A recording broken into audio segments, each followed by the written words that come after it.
Vamos lá, senhores, eu sou o Mário Sobral do Jornal Segurito em mais uma edição do SST, o canal. E hoje vou comentar sobre avaliação de riscos. Essa semana eu estava dando uma lida no site Prevencionar, que tem muito material bacana, e aí tem um texto lá sobre avaliação de risco. Eu vou colocar aí na descrição dos comentários para você dar uma lida também. Está em espanhol, mas usa o Google Tradutor que vai. Então ele coloca lá algumas coisas que a gente tem que considerar. Então o primeiro é: o que é a avaliação de riscos? Deixa eu ver como é que ele conceitua. É o processo que visa estimar a magnitude do risco que não puderam ser evitados, obtendo-se as informações necessárias para que a empresa adote as medidas preventivas. Então, qual é a função? Eu vou analisar os riscos para saber o tamanho dele. Porque se eu sei que um risco é pequeno e um outro é grande, eu tenho como priorizar. Eu vou trabalhar primeiro com esse e depois com aquele. Então a função da avaliação dos riscos é essa, é estabelecer um critério de prioridade para a gente conseguir identificar os mais críticos da nossa empresa.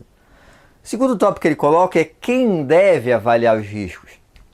Então, a princípio a gente pode pensar, não, é o profissional de segurança, só ele que pode fazer essa avaliação.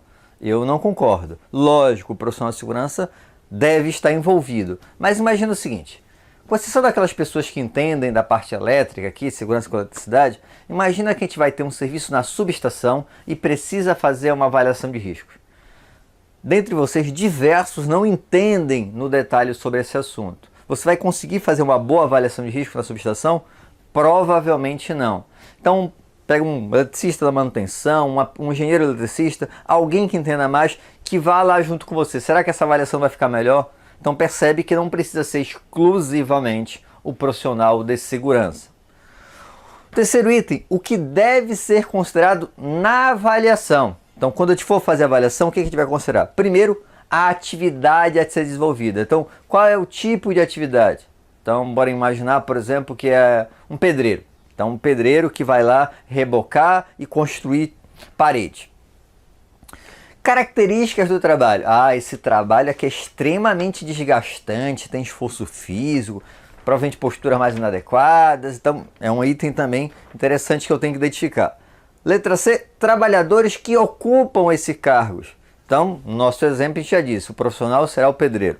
D, a possibilidade de um trabalhador ser particularmente sensível àquela atividade. Então, digamos que o nosso pedreiro está com hérnia de disco. Tem que tomar cuidado, né? Esse pedreiro já tem uma limitação, talvez ele nem possa realizar aquela atividade. A equipe de trabalho. Então, quantas pessoas além do pedreiro? Tem um servente, tem um mestre de obra que vai auxiliar, tem um apontador. Então, tudo isso tem que ser considerado. E condições do local de trabalho. Temperatura, umidade. Então esse serviço vai ser um ambiente muito quente, é muito úmido. Por exemplo, aqui em Manaus é quente e úmido, que vai deixar o trabalho mais desconfortável. Então percebe que é mais amplo. E dentro desses riscos eu vou avaliar os riscos físicos, químicos, biológicos, ergonômicos e mecânicos. Então é tudo isso que eu tenho que verificar, mas não só isso, né? A atividade em si, a questão de quem está realizando aquela atividade e tudo mais. O outro item é: quando deve ser avaliado esses riscos? É uma pergunta meio óbvia, mas eu já vi bobagem, então por isso que eu resolvi comentar ela. Lógico, tem que ser feito antes da atividade, mas eu já vi, por exemplo, uma PT, não é uma espécie, uma permissão de trabalho, não é uma espécie de avaliação de risco. Eu já vi gente fazendo PT depois da atividade sendo realizada. Por quê? Só para ter o registro, só para ter o papel lá. Não. As pessoas não entendem que o objetivo não é ter um documento dizendo o que eu faço, e sim proteger o trabalhador. Então isso tem que ser tudo feito previamente. Esses riscos, o item 5 aqui, os riscos devem ser reavaliados? Também é óbvia essa resposta. É lógico que sim. Por quê? Porque com o tempo a gente pode, por exemplo, teve um serviço na caixa d'água. Aí eu fiz a avaliação de risco e estava tudo direitinho. Só que aí na semana seguinte vai ter nova atividade na caixa d'água. Eu vou pegar a anterior. Não, por que eu não posso pegar a anterior? Eu posso pegar a anterior como referência, mas eu tenho que ir lá verificar de novo, porque novos riscos podem ter surgido nesse meio tempo. Então eu preciso sempre reavaliar. E a última pergunta: o que fazer após a avaliação desses perigos? Então, aquilo que a gente começou falando. Depois que eu avaliei, eu tenho que ver o que é tolerável, o que a gente pode aceitar a um risco pequeno, Porque, na verdade, o ideal seria resolver todos os problemas. Mas às vezes, por uma questão financeira, eu não vou conseguir resolver tudo. E aí você vai ter que verificar, pô, isso aqui é tolerável? Isso aqui tem... Se tiver alguma consequência, vai ser a mínima possível? E aqueles que são críticos, a gente vai dar prioridade. Então aqueles que podem matar, quebrar um braço, vou fazendo. Depois aqueles que podem ter um arranhão e assim vai até aqueles que são mais simples, ok?